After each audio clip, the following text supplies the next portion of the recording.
Hey guys, I haven't made a video in about a week and I've been itching to get back to this channel, but I've been reading and writing a lot, so here I am. I have another Discuss This for you guys today. I really enjoyed the last one, so I was reading a book.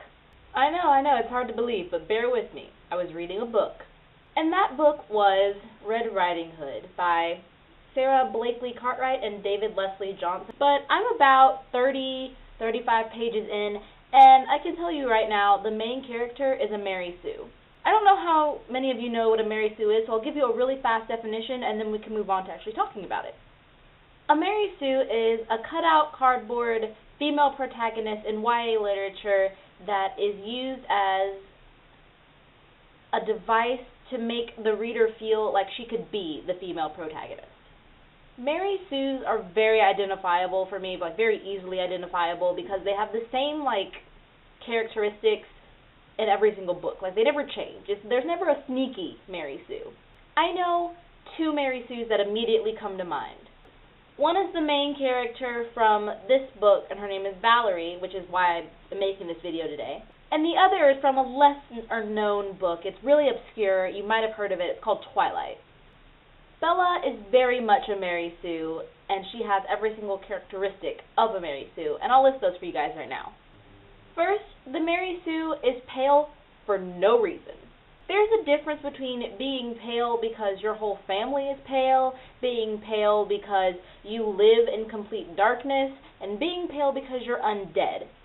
There is no reason for you to be pale, and you live in Arizona and your mom is tan. The Mary Sue also doesn't think that she's pretty, but everyone else around her does. Bella, for instance, had Mike, Eric, and Tyler, and Edward, and Jacob, God, it just keeps going, clamoring after her, and she didn't think she was pretty. In fact, she thought she was inferior to everyone else. Either you're totally naive, totally self-conscious, or you have never seen a mirror. The Mary Sue has always felt something deep inside them telling them that they were, different.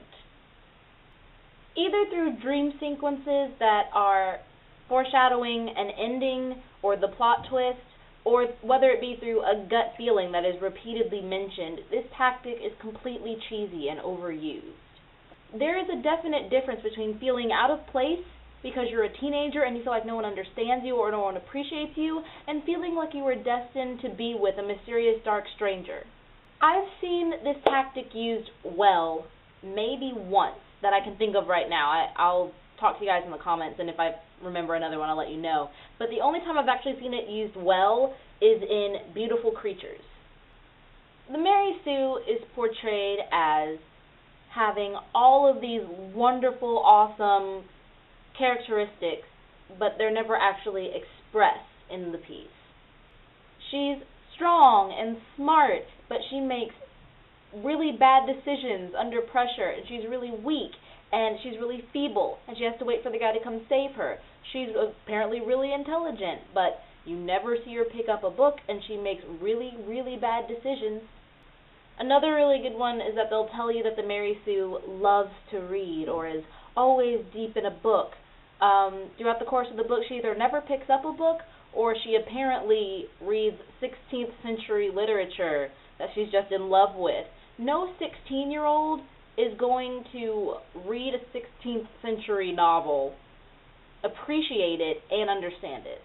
The Mary Sue is absolutely notorious for not looking like anything.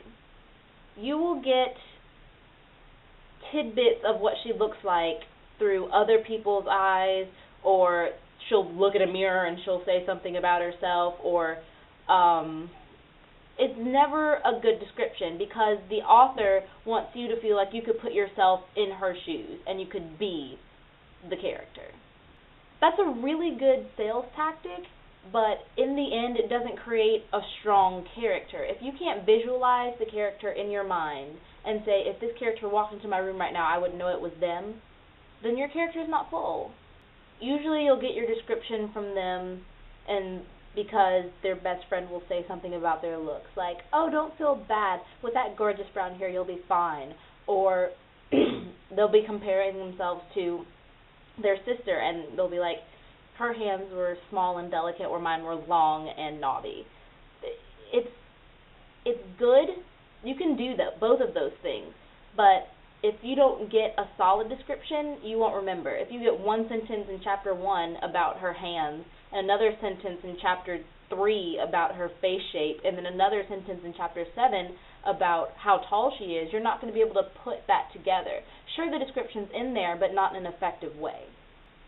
A really, really good example of a good main character, female protagonist description is Tessa Gray from the Infernal Devices series. It was amazing. Gray eyes, tall, kind of thin, sallow cheeks. Like, I could name you anything from her description because I know what she looks like. It was done impeccably well, and I didn't feel like someone was feeding me what she looked like. Some really good examples of books who don't have characters who are Mary Sue's, who just, they're not there. The Mediator series, Fearless series, the Mortal Instruments, the Infernal Devices, Hiccup for me. There's, I don't know what it's called. The first book is called Tithe. It's by Holly Black. I'm not sure what the series is because I never finished reading it, but not a Mary Sue at all. You really need to look for these things because you're falling into a trap of YA, and don't do it. It's so wrong. So tell me what you guys think. Have you read a book where you were like, this character is a Mary Sue? Or if this is your first time even hearing about a Mary Sue, what do you think? Can you think back to where you've seen one in a book or read about one and thought the book was horrible but couldn't figure out why, and now you know because of me?